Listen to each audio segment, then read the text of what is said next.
Marcus wiped the sweat from his forehead as he guided his hover truck through the rocky terrain of Kepler 442b. The red sun hung low in the alien sky, casting long shadows across his cattle ranch. 3 years he'd been out here on the frontier, raising earth cattle on this distant world. The pay was good, but the isolation was killing him slowly. His cattle were special breeds, genetically modified to digest the native grasses and breathe the thin atmosphere. The Galactic Agricultural Consortium had paid him well to establish this operation, but they hadn't warned him about the loneliness.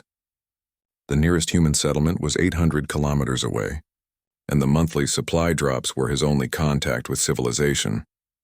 As Marcus checked the fence lines, his scanner picked up something unusual. A massive metal signature buried in the canyon wall, about 2 kilometers from his main grazing area. He'd never noticed it before because his cattle avoided that section completely. They seemed afraid of something there. The next morning, Marcus loaded his excavation equipment onto the hover truck and headed toward the canyon. The metal signature was huge, easily the size of a small city. As he began clearing away centuries of accumulated soil and rock, his excitement grew. This wasn't some ancient alien ruin. The metal was too advanced, too perfect.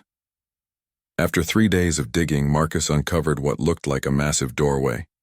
The surface was smooth black metal that seemed to absorb light rather than reflect it. Strange symbols covered the entrance, glowing faintly with an inner fire.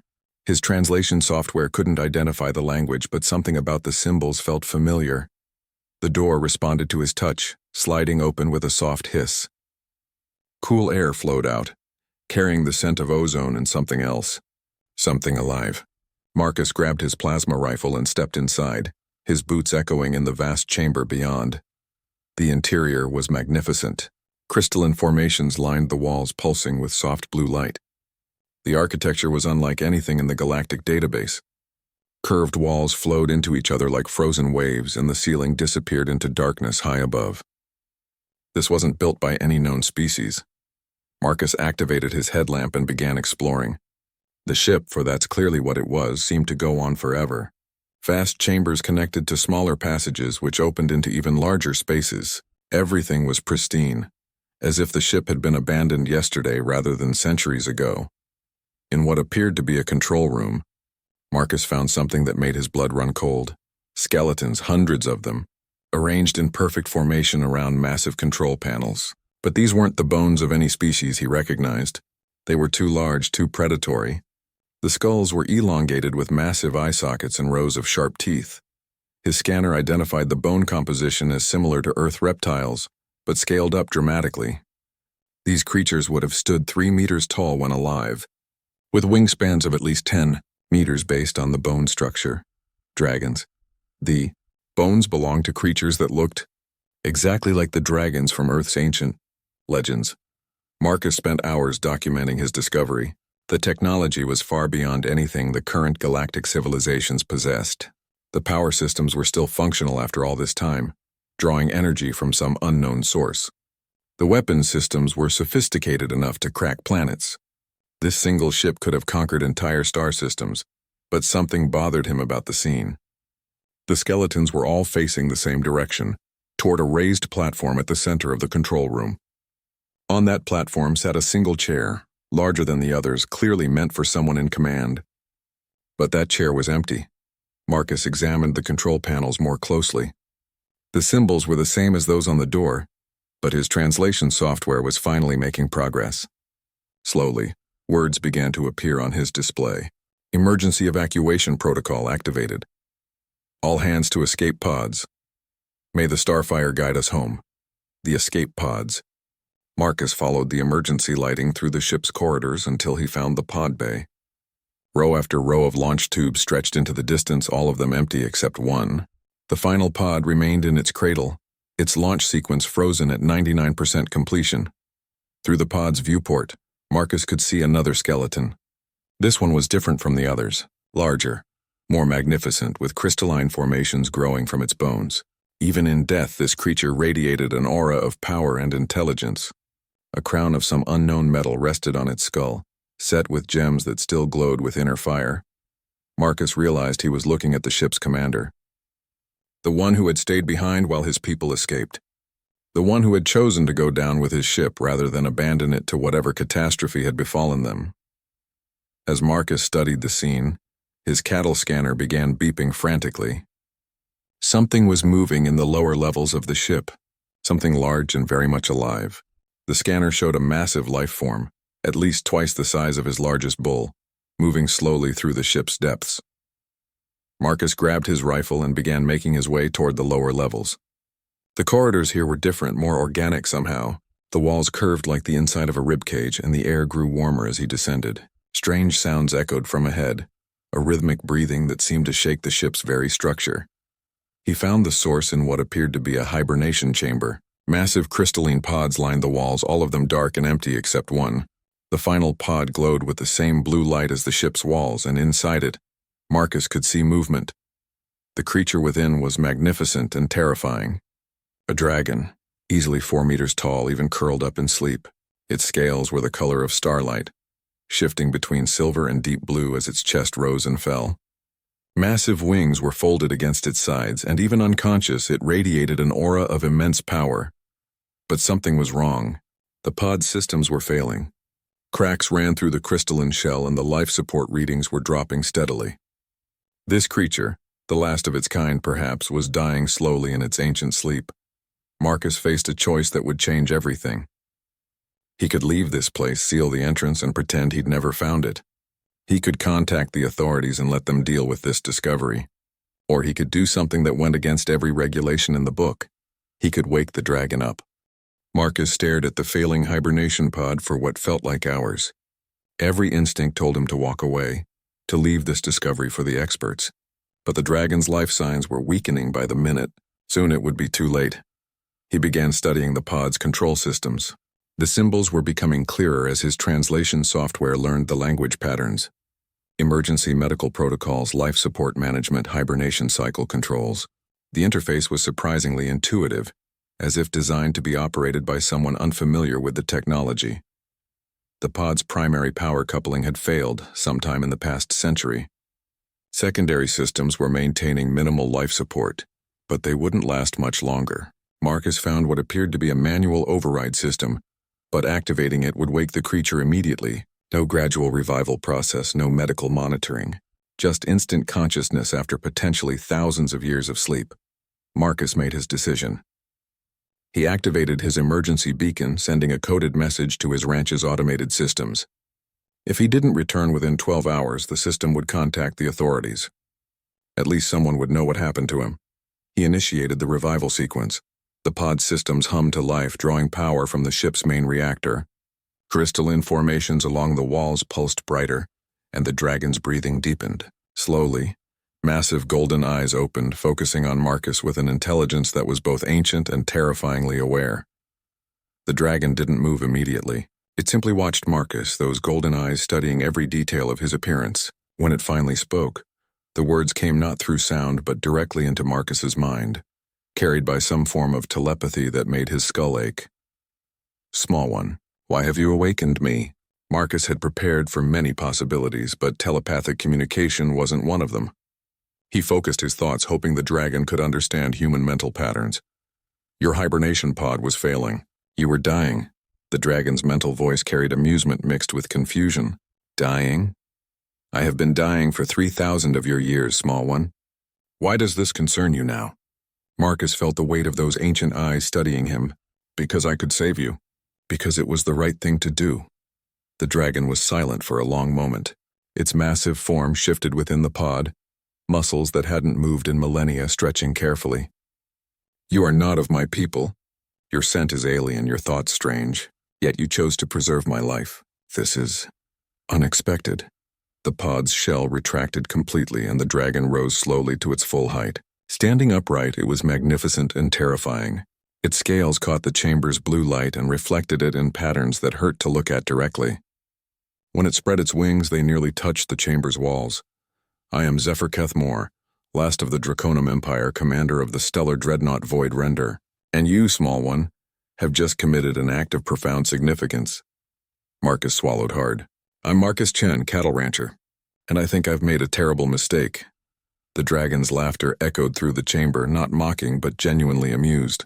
"Perhaps. Or perhaps you have done something wonderful. Time will tell. Zephyr moved toward the chamber's exit, each step deliberate and graceful despite his size. Come, Marcus Chen, cattle rancher. Show me what has become of the galaxy in my absence. They made their way through the ship's corridors, Zephyr's presence somehow making the ancient vessel feel alive again. Lights activated as they passed, systems awakened from long dormancy. The ship was responding to its commander's return. In the main control room, Zephyr examined the skeletons of his crew with a mixture of sadness and acceptance. My children, they chose the final sleep rather than face exile among the stars. I should have gone with them. What happened here? Marcus asked. Why did your people abandon this ship?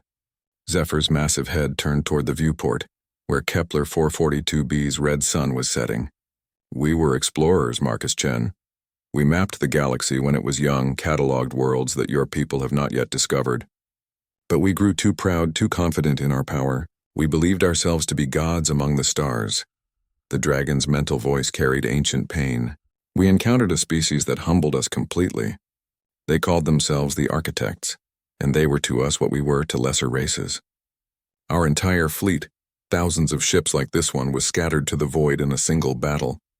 I chose to hide rather than face destruction, to wait until the galaxy was ready for our return. Marcus studied the command displays, many of which were now coming online. The ship's sensors were incredibly advanced, capable of detecting energy signatures across entire star systems. Your ship is more powerful than anything in the current galactic fleet. Why didn't you fight back? Power without wisdom is meaningless, Zephyr replied. We had the strength to shatter worlds, but we lacked the understanding to use it properly. The architects showed us that true power comes not from the ability to destroy, but from the wisdom to know when destruction is necessary. They spent hours in the control room while Zephyr familiarized himself with his ship's current status. The Void Render was fully functional, its weapon systems capable of reducing fleets to cosmic dust. But something about the dragon's demeanor suggested he had no intention of using that power. Your species intrigues me, Marcus Chen, Zephyr said, as they explored the ship's vast halls. In my time, when we encountered primitive races, we either conquered them or ignored them. You chose a third option. You chose compassion. Marcus felt uncomfortable under the dragon's intense scrutiny. I'm just a rancher. I take care of cattle. When I see something suffering, I try to help. It's not complicated. But it is complicated, Zephyr replied. You had no guarantee I would be peaceful when awakened. I could have killed you instantly, taken your world as my own. Yet you chose to preserve my life anyway. This speaks to something remarkable about your people. They reached the ship's observation deck, where massive transparent aluminum windows provided a panoramic view of the surrounding landscape. Marcus's cattle were visible in the distance, peacefully grazing under alien stars. Tell me about these creatures you tend, Zephyr said. They are not native to this world. Marcus explained his work, the genetic modifications that allowed Earth cattle to thrive in alien environments, the careful balance required to maintain a stable ecosystem. Zephyr listened with growing fascination. You are a shepherd of worlds, the dragon said finally. You take life from one place and help it flourish in another. This is the work of builders, not destroyers. As the night deepened, Marcus found himself sharing stories about humanity's expansion into space, their struggles and triumphs among the stars. Zephyr listened to every word, occasionally asking questions that revealed the vast gulf between their civilizations. Your people have spread across hundreds of worlds in mere centuries, Zephyr observed. My people took millennia to achieve similar expansion, yet you do so not through conquest but through cooperation. How is this possible? Marcus shrugged. We learned early that working together gets better results than fighting. Sure, we still have conflicts, but mostly we try to help each other survive out here. Zephyr's golden eyes reflected the starlight as he considered this. Perhaps the galaxy has indeed grown ready for wisdom. Perhaps the time of sleeping is finally over. The next morning brought unexpected visitors. Marcus woke to the sound of approaching engines and found 3 galactic patrol ships descending toward his ranch.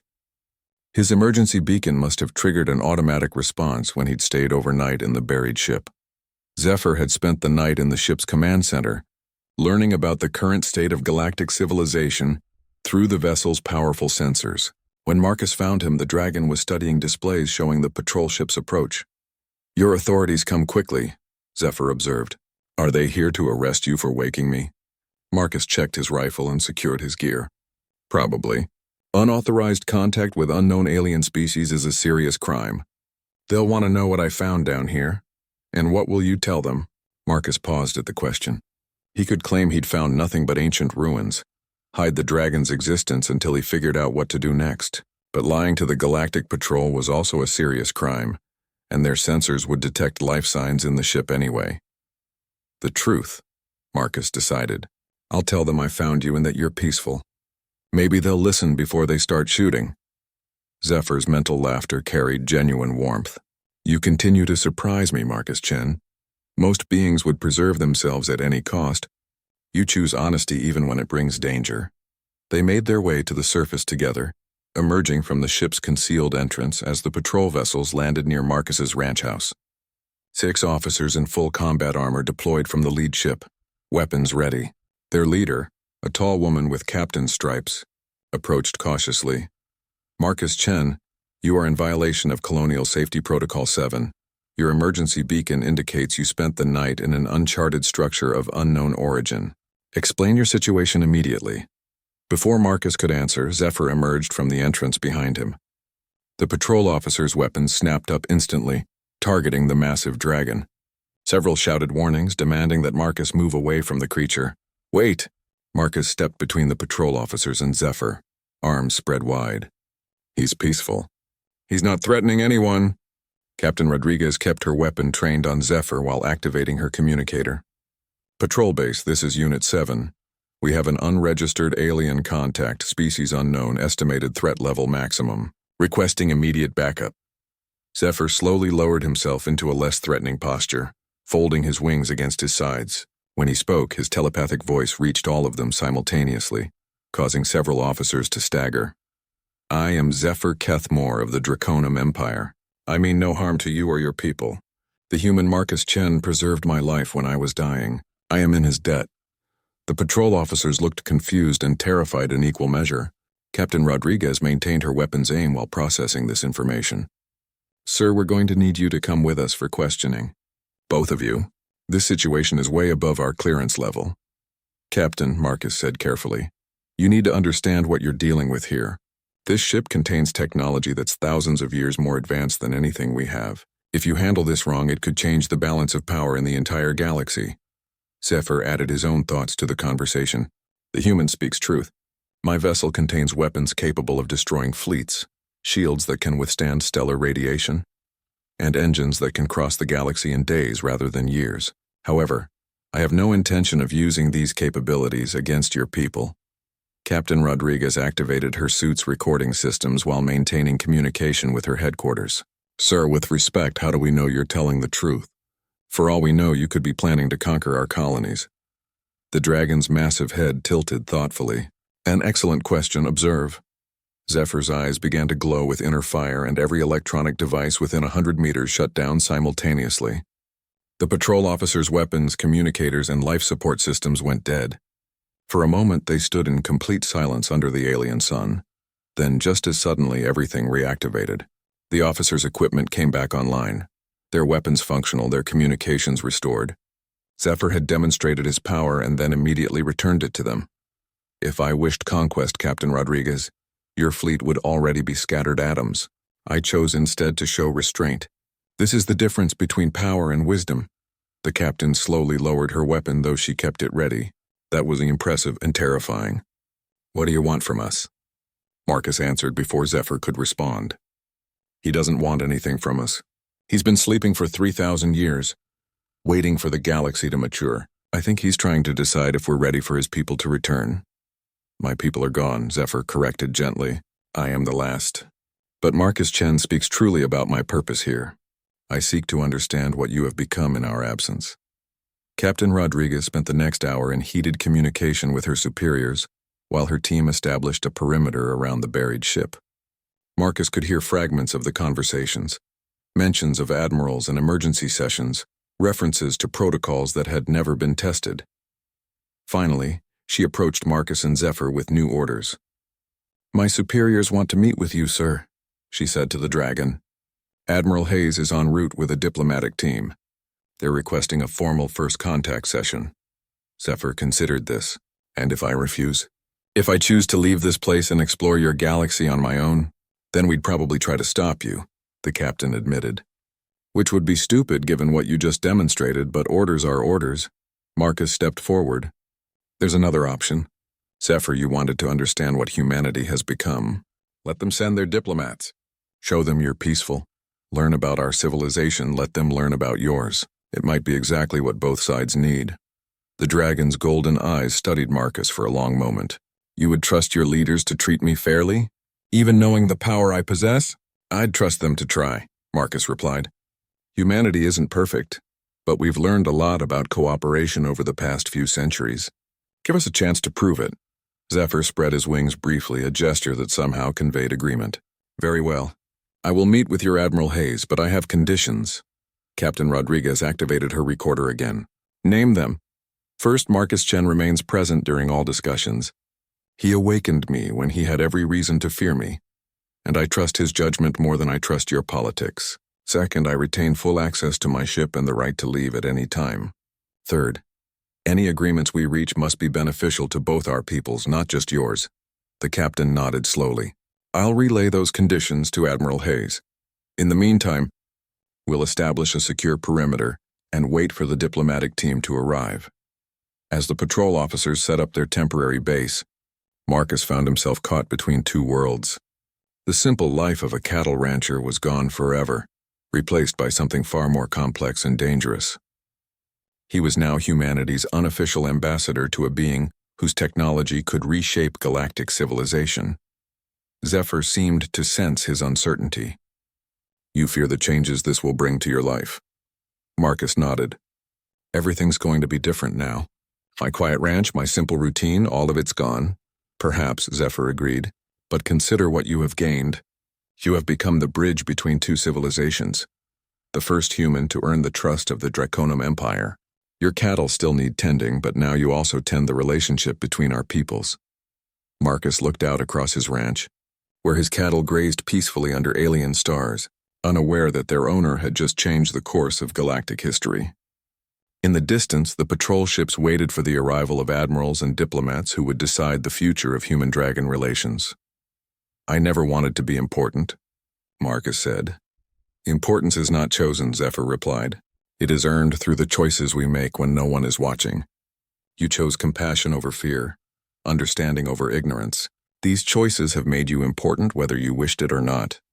Admiral Sarah Hayes arrived 3 days later with a diplomatic convoy that included xenobiologists, military analysts, and first contact specialists.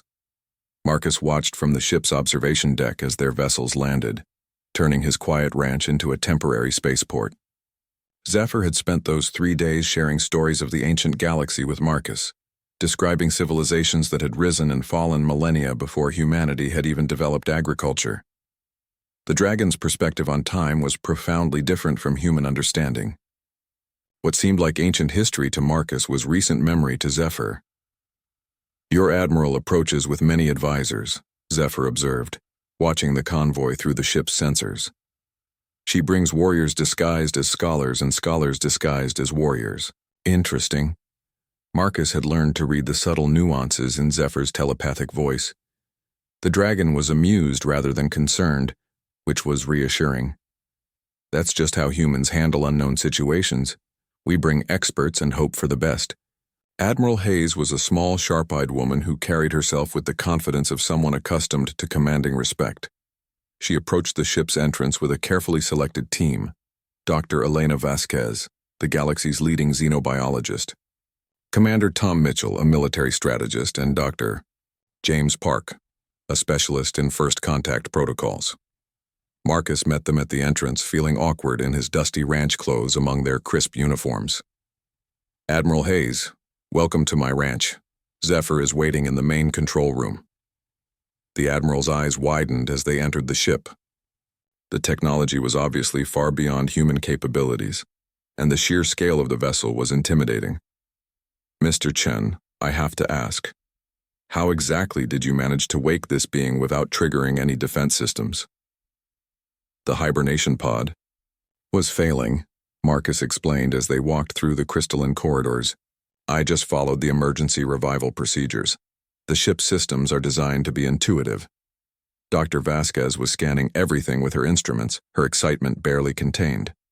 The biological signatures here are incredible. This technology integrates organic and mechanical components in ways we've never seen. They found Zephyr in the command center, his massive form gracefully positioned before the main display screens. The dragon had spent considerable time preparing for this meeting, studying human culture and psychology through the ship's databases. When Admiral Hayes entered, Zephyr rose to his full height and performed what Marcus had learned was a formal greeting gesture among his people. His wings spread briefly before folding against his sides, and his mental voice carried ceremonial precision. Admiral Sarah Hayes of the Human Colonial Navy, I greet you in the name of the Draconum Empire. I am Zephyr Keth Moore, last keeper of the ancient ways, commander of the Void Render, watcher of the empty dark. The Admiral maintained her composure despite the overwhelming presence before her. Zephyr Keth Moore, I greet you on behalf of humanity and the Galactic Colonial Council. We're honored by this first contact between our peoples. Dr. Park stepped forward with his recording equipment. Sir, if I may, we'd like to document this meeting for historical purposes. Would that be acceptable? Zephyr's attention turned to the various instruments the humans carried. You may record what you wish, but be aware that my people's technology operates on principles your science does not yet understand. Your instruments may capture only fragments of the truth. Commander Mitchell had been studying the ship's architecture with a military eye. Sir, this vessel appears to be a warship. What are your intentions regarding human space? The question hung in the air like a challenge. Marcus tensed, ready to intervene if the conversation turned hostile. But Zephyr's response was measured and thoughtful. Commander, this ship was indeed built for war. In my time, the galaxy was a darker place where strength was the only guarantee of survival. But I have had 3,000 years to contemplate the futility of conquest. Power without purpose is merely destruction. Admiral Hayes leaned forward. What would you consider a worthy purpose for such power? Zephyr gestured toward the viewport, where Marcus's cattle could be seen grazing in the distance. Perhaps you should ask Marcus Chen that question. He has shown me more about worthy purpose in 3 days than my empire learned in 3 millennia. All eyes turned to Marcus, who felt deeply uncomfortable being the center of attention. I don't understand. I just take care of cattle. Precisely, Zephyr said. You nurture life where life was not meant to exist. You transform barren worlds into places where earth creatures can thrive. You build rather than destroy. This is a power my people never possessed. Dr. Vasquez looked up from her scanners. Sir, if I may ask, what happened to your empire? Marcus mentioned they're all gone. Zephyr's mental voice carried ancient sadness. We encountered beings who were to us what we were to lesser races. The architects humbled us completely, scattered our fleets, broke our pride. My people chose death over defeat. But I chose to wait and watch, to learn if the galaxy might someday be ready for something better than conquest. The Admiral processed this information carefully. And what have you learned? That perhaps it is, Zephyr replied, looking directly at Marcus. One human chose compassion over fear, preservation over profit, trust over suspicion. If this represents your people's true nature, then perhaps the time of waiting is over. Commander Mitchell frowned. With respect, sir, basing such a significant decision on one person's actions seems optimistic. Marcus found himself speaking before he could stop himself. Commander, that's exactly the kind of thinking Zephyr's talking about. You're looking for reasons to distrust him instead of reasons to cooperate. He could have conquered our entire fleet by now if that's what he wanted. The military officer's face reddened. Mr. Chen, you're a civilian. You don't understand the strategic implications of— Enough, Admiral Hayes interrupted. Commander Mitchell, stand down. Mr. Chen has more experience with our guest than any of us. She turned to Zephyr. What would cooperation between our peoples look like? Zephyr activated the ship's main display, showing a three-dimensional map of the galaxy. Thousands of star systems glowed in different colors, representing various levels of technological development and colonial activity. Your people have spread far in a short time, Zephyr observed. But you face challenges that my technology could help address. Hostile environments, energy limitations, defensive weaknesses against potential threats. In exchange, you could teach my people something they never learned. Which is? Dr. Park asked. How to live in peace, how to build instead of destroy, how to find purpose beyond conquest. Zephyr's gaze returned to Marcus. Your rancher friend has shown me that true strength lies not in the ability to take life, but in the wisdom to preserve it. Admiral Hayes spent the next several hours asking detailed questions about Draconum technology, defensive capabilities, and potential threats to human space.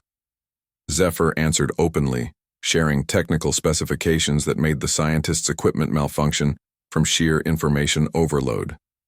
As the day wore on, Marcus noticed a change in the humans' attitudes. The initial fear and suspicion were gradually being replaced by cautious optimism. Zephyr's consistent honesty and obvious restraint were winning them over. One final question, Admiral Hayes said as the formal session drew to a close. If we agree to cooperate, what guarantees do we have that you won't eventually use your superior technology against us?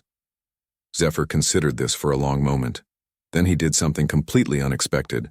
The dragon's massive form began to shift and flow, his scales taking on a different coloration.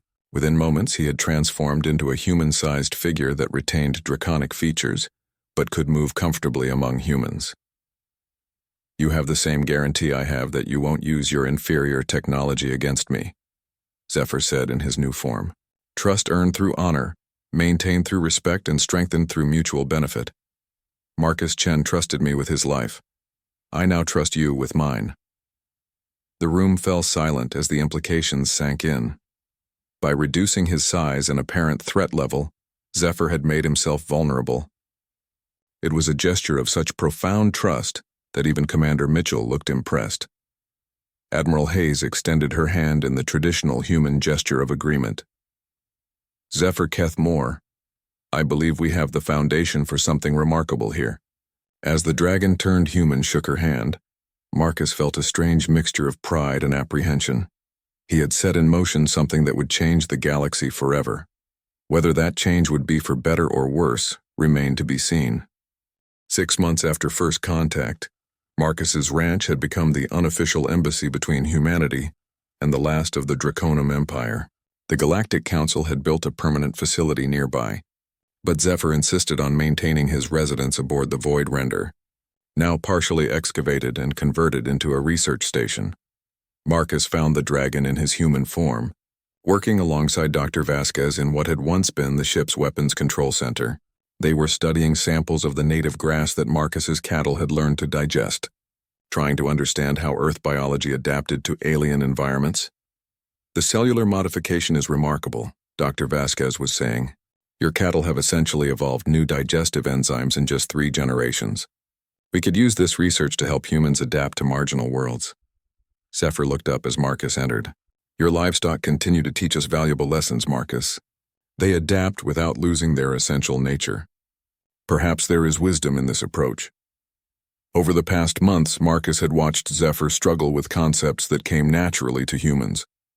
The dragon understood cooperation intellectually, but cooperation as a survival strategy rather than a cultural choice was foreign to his experience.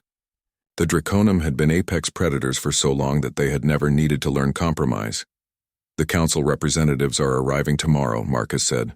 They want to discuss the colony ship project. The colony ship project was Zephyr's first major contribution to human civilization. Using Draconum technology, they were building vessels capable of crossing the galaxy in weeks rather than years, allowing humanity to explore regions that had been unreachable. In exchange, human engineers were teaching Zephyr's automated systems how to build rather than destroy. Dr. Vasquez packed up her samples. Marcus, I have to ask, are you happy with how things have developed? Your life has changed completely since you found Zephyr. Marcus considered the question. His cattle ranch was now surrounded by research facilities and diplomatic offices. His quiet solitude had been replaced by constant visitors and endless meetings. But watching Zephyr slowly learn to trust humanity, seeing the potential for cooperation between species, made the sacrifice worthwhile. "I miss the simplicity sometimes," Marcus admitted, "but I wouldn't change what happened. Zephyr needed to be found and humanity needed to meet him. If that had to happen on my ranch, so be it." Zephyr's expression was unreadable in his human form, but Marcus had learned to sense the dragon's emotions through subtle telepathic impressions. There was gratitude there and something else. Uncertainty. "Marcus, may I speak with you privately?" They walked to the ship's observation deck, where the familiar sight of cattle grazing under alien stars provided a sense of continuity in a rapidly changing world. Zephyr returned to his natural form, his massive presence somehow comforting rather than intimidating. "I have been in communication with the deep archives," Zephyr said. "Information caches hidden throughout the galaxy, left by my people before their final departure. I have learned things that trouble me." Marcus felt a chill of apprehension. "What kind of things?" "The architects, the beings who destroyed my empire, were not the first to do so. They were merely the latest in a cycle that has repeated many times throughout galactic history. A species rises, grows powerful, becomes arrogant, and is eventually humbled by something greater. The galaxy has seen this pattern for millions of years." Zephyr activated the ship's display systems, showing ancient star charts marked with the remnants of dead civilizations. 12 major empires have fallen in recorded history, each believing themselves to be the ultimate expression of life in the universe. Each proved wrong by forces beyond their understanding. "Are you saying humanity is doomed to follow the same pattern?" "That is what troubles me," Zephyr replied. "Your people show promise unlike any species I have encountered. You seek cooperation over domination, understanding over conquest, but you are also expanding rapidly, developing powerful technologies, growing in confidence. The same pattern that destroyed my people." Marcus studied the star charts, seeing the scattered remnants of civilizations that had once spanned thousands of worlds. "So what do we do? Stop exploring? Abandon our colonies? Live in fear of something that might not even exist anymore?" "No," Zephyr said firmly. "We prepare. We learn from the mistakes of the past. We ensure that when humanity encounters something greater than itself, you respond with wisdom rather than pride." The next day brought delegations from 12 human colonies, representatives of the major spacefaring corporations, and officials from the Galactic Council. They gathered in the newly constructed conference center, its architecture designed to accommodate both human and Draconum needs. Admiral Hayes had been promoted to head the new Interspecies Cooperation Department. She opened the meeting with a summary of the past 6 months' achievements. 3 prototype colony ships nearing completion, successful adaptation of Draconum medical technology for human use, and the establishment of joint research facilities on 4 worlds. "The question before us today," Admiral Hayes said, "is how to proceed with the next phase of cooperation. Zephyr has offered to share defensive technologies that could protect our colonies from potential threats. The question is whether we're ready for such responsibility." Commander Mitchell, now promoted to general and still skeptical of alien technology, voiced the concerns of the military faction. "Admiral, these weapon systems are capable of destroying planets. Do we really want that kind of power in human hands?" Dr. Park, representing the civilian government, disagreed. "General, with respect, we're already vulnerable to any species with superior technology. At least this way we'd have some defense capability." Zephyr had remained silent during the human discussions, but now he spoke up. "Your debate illustrates precisely the wisdom I have come to value in your species.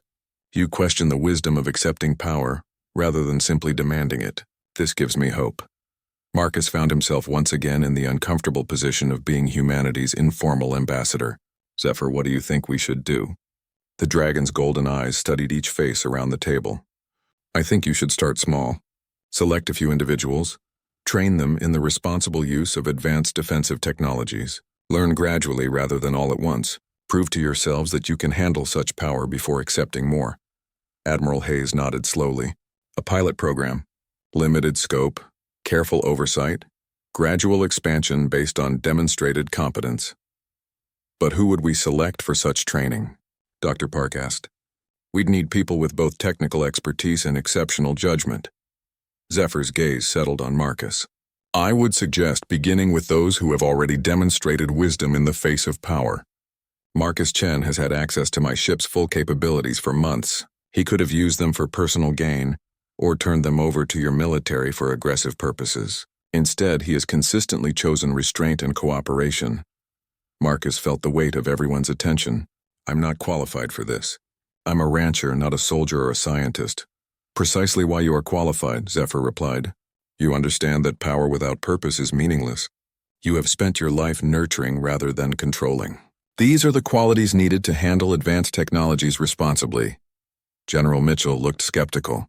Admiral, with all due respect to Mr. Chen, we're talking about planetary defense systems. We need trained military personnel. General, Admiral Hayes said carefully, I think Zephyr's point is that we need people who understand the difference between having power and using it. Military training teaches us how to use power effectively. What we need to learn is when not to use it at all. The debate continued for hours, but gradually a consensus emerged.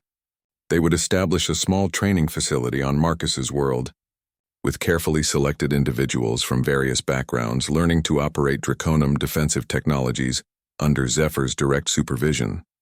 As the meeting concluded, Marcus found himself committed to a role he had never wanted. He would be the first human to learn the deepest secrets of draconium technology, not because he sought power, but because he had proven he could be trusted with it. That evening, as the delegates departed and the ranch returned to relative quiet, Marcus sat with Zephyr watching the stars emerge in the alien sky. His cattle moved peacefully through the grassland, unaware that their caretaker had just accepted responsibility for protecting entire worlds. Do you think we're making the right choice? Marcus asked.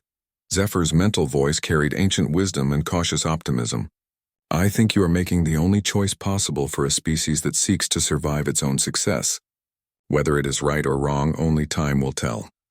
2 years into the training program, Marcus had learned to operate technology that could reshape solar systems. He stood in the Void Render's primary control chamber, his hands moving across crystalline interfaces that responded to both touch and thought. The ship's weapons systems could target threats across light years, its shields could deflect stellar radiation, and its engines could fold space itself. Yet the most important lesson Zephyr had taught him was simpler: when not to use any of it. Power unused is power perfected, Zephyr often said during their training sessions. My people never learned this wisdom. We believed that capability demanded action, that having strength meant demonstrating it. Marcus had become the template for human integration with draconium technology. 12 other humans had joined the program, carefully selected from various backgrounds. Dr. Sarah Kim, a terraforming engineer, Captain Alex Rodriguez, a defense specialist, Dr. Michael Okafor, a xenobiologist, and others representing the best of human achievement and character. Today brought disturbing news. Long-range sensors had detected something approaching human space from the galactic rim. The energy signatures were unlike anything in the databases, and the objects were moving at speeds that defied conventional physics. They will arrive in approximately 6 months, Zephyr announced to the assembled trainees. 12 vessels, each larger than my ship, heading directly for the Sol system. The training room fell silent.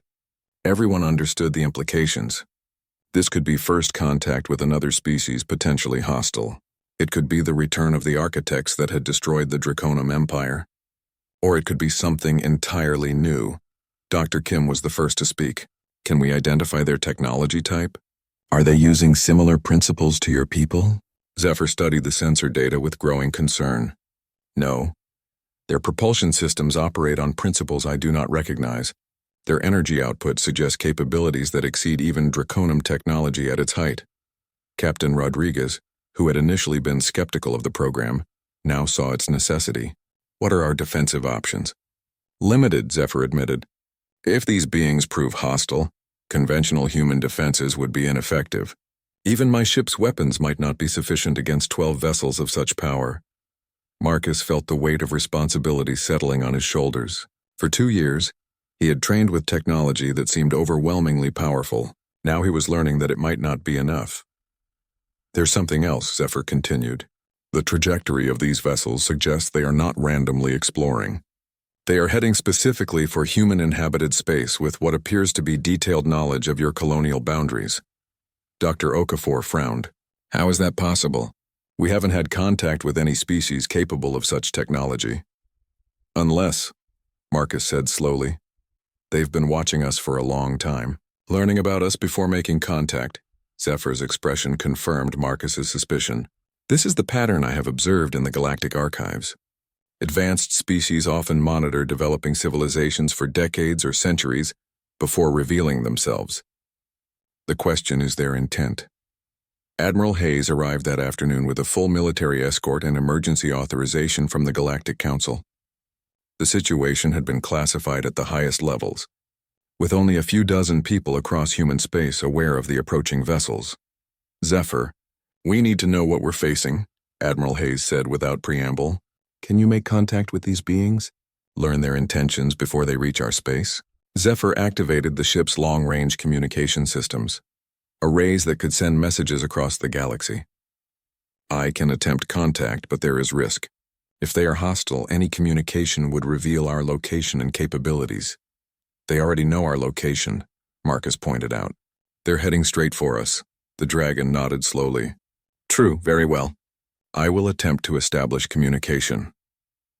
The next several hours were tense as Zephyr broadcast messages in dozens of ancient languages, using communication protocols that predated human civilization. The response, when it came, was not what anyone expected. The message arrived in perfect human English, transmitted on frequencies commonly used by Earth-based communications networks. The voice was synthesized but clearly designed to sound non-threatening. Greetings, inhabitants of the Sol system and associated colonies. We are the collective of the preserved paths, guardians of galactic stability and monitors of emerging civilizations. We request permission to enter your space for the purpose of formal evaluation. Admiral Hayes looked stunned. Evaluation? They want to evaluate us? Zephyr's expression was grim. This is the pattern I warned you about. When a species reaches a certain level of technological development, they attract the attention of older civilizations. Sometimes this leads to uplift and acceptance. Sometimes it leads to containment or elimination. What kind of evaluation? Marcus asked, though he suspected he didn't want to know the answer. The second message arrived within minutes, as if the senders had anticipated the question. Your species has demonstrated rapid technological advancement and significant expansion across multiple star systems. This growth pattern requires assessment to determine whether your civilization represents a stabilizing or destabilizing force in galactic development. The evaluation will examine your species' capacity for cooperation, restraint, and wisdom in the use of advanced technologies. Dr. Kim voiced what everyone was thinking. It sounds like a test. Pass and we get to continue existing. Fail and we join the ruins scattered across the galaxy, Zephyr finished. This is how civilizations are contained, before they become threats to galactic stability. Admiral Hayes activated her communication system. All stations, this is Admiral Hayes. Initiate Defense Protocol Omega. All colonial fleets are to return to the Sol system immediately. We're preparing for potential first contact with a hostile superior force. Marcus watched the activity around him with growing understanding. Everything Zephyr had taught them about power and restraint was about to be tested in the most serious way possible. The approaching collective wasn't just evaluating humanity's technology or military capabilities. They were evaluating humanity's character. Zephyr, Marcus said, what did your people do when they encountered something like this? We responded with pride and defiance, Zephyr replied sadly. We demonstrated our military capabilities, showed off our technological achievements, and demanded to be treated as equals. It was the response of a young species that confused power with wisdom. And what should we do instead?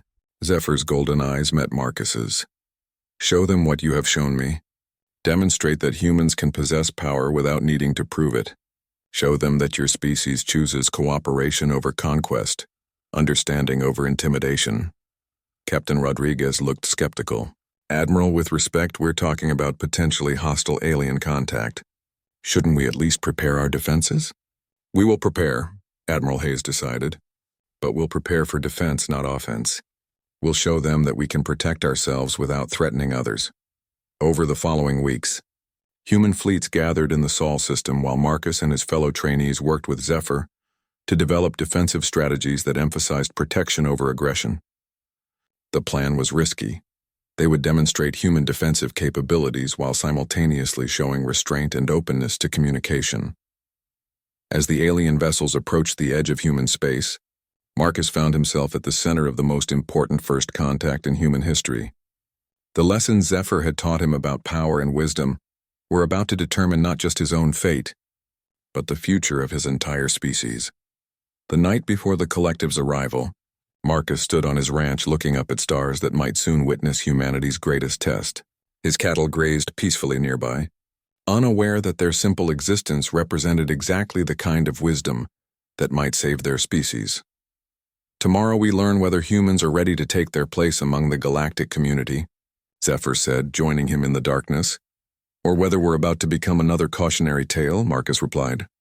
Perhaps, but I have faith in your people, Marcus Chen. You have taught me that true strength lies not in the ability to destroy, but in the wisdom to preserve. Tomorrow you must teach the same lesson to beings who have forgotten it themselves. The collective's vessels emerged from hyperspace at the edge of the Sol system, like geometric nightmares given form. Each ship was a perfect crystalline structure the size of a small moon, their surfaces reflecting starlight in patterns that hurt to look at directly.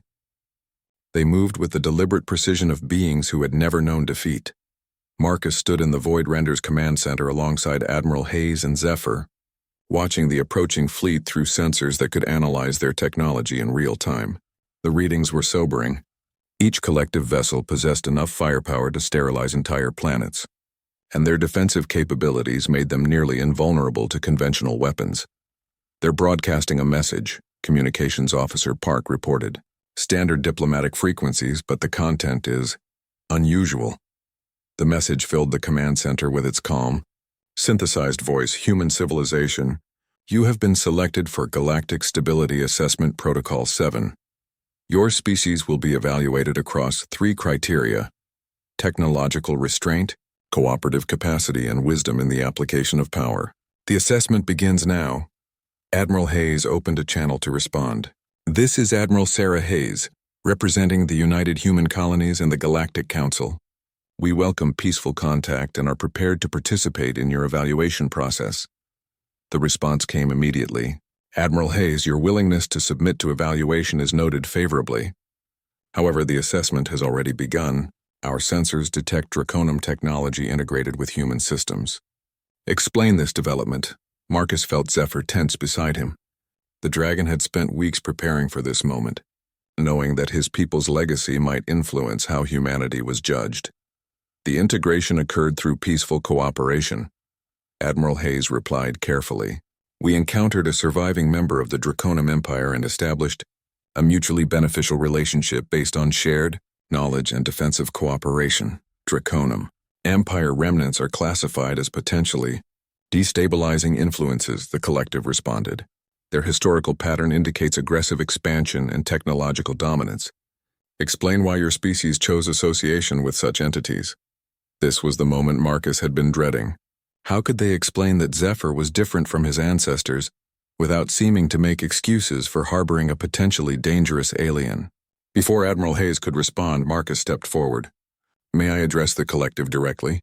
Everyone in the command center turned to stare at him. Admiral Hayes looked uncertain, but Zephyr nodded encouragingly. This is Marcus Chen, the Admiral said. He was the first human to make contact with the Draconium survivor.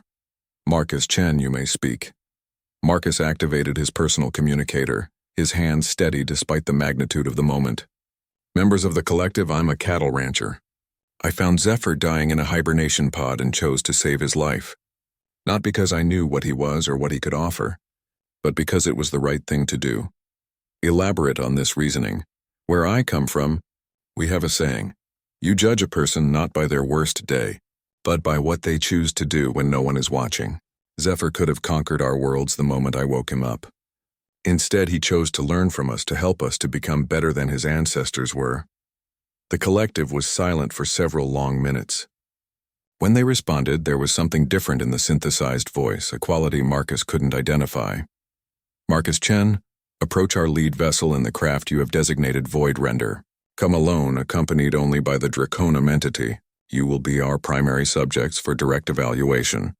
Admiral Hayes immediately objected. Absolutely not. We're not sending civilians into an unknown situation without proper protection. Admiral, Marcus said quietly. This is exactly what they're testing.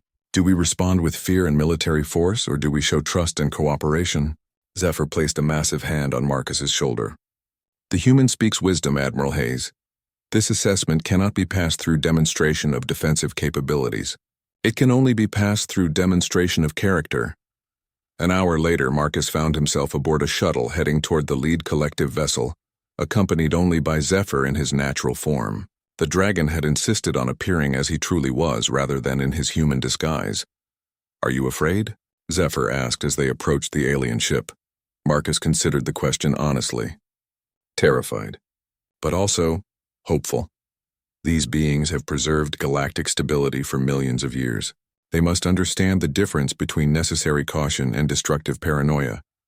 The collective vessel opened to receive them, revealing an interior that defied physics. Gravity seemed to work in multiple directions simultaneously, and the walls showed star fields that couldn't possibly be visible from their current location. At the center of the vast chamber, 3 beings waited. They were beautiful and terrible, tall humanoid figures that seemed to be made of living crystal.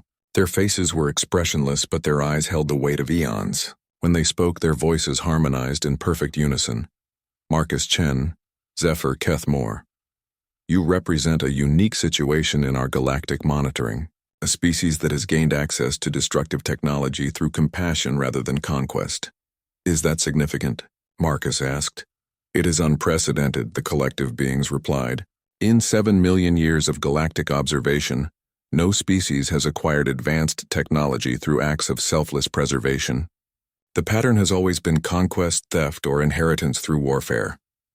Zephyr stepped forward, his massive presence somehow diminished in this space of impossible geometries. Noble arbiters, my people followed the old patterns and were rightfully humbled. This human showed me a different path, one based on nurturing rather than dominating. Zephyr Kethmore, your species possessed the capability to sterilize star systems.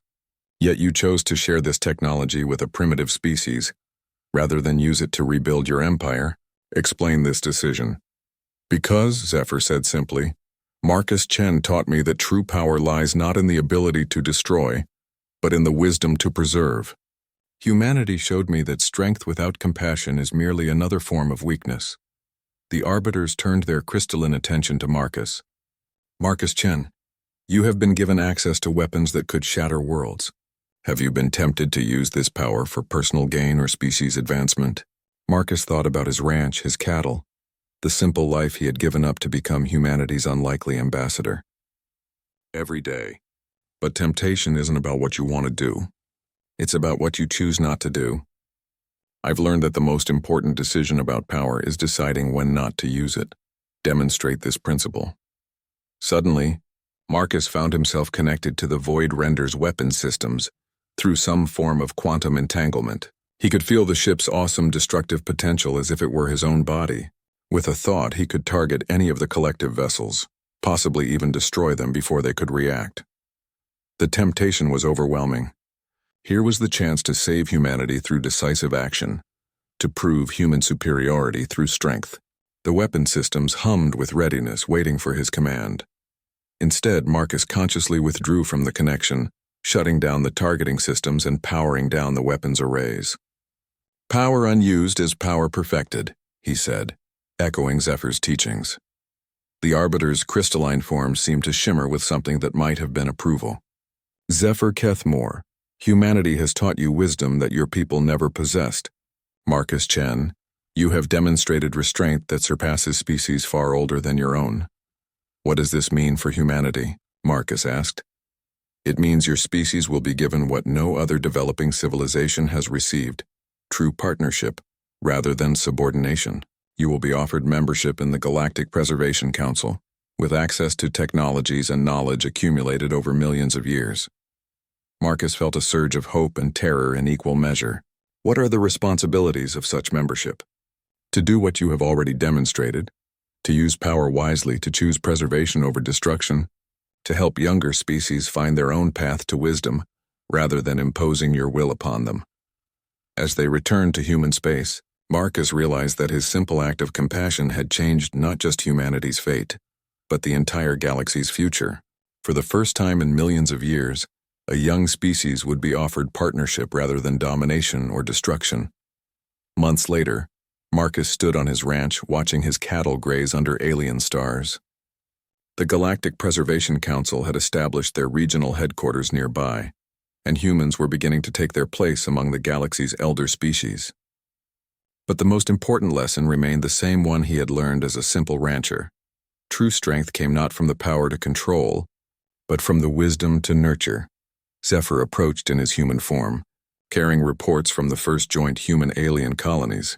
"The Council is impressed with humanity's approach to first contact protocols," he said. "You continue to choose cooperation over conquest." Marcus smiled, watching in the distance ships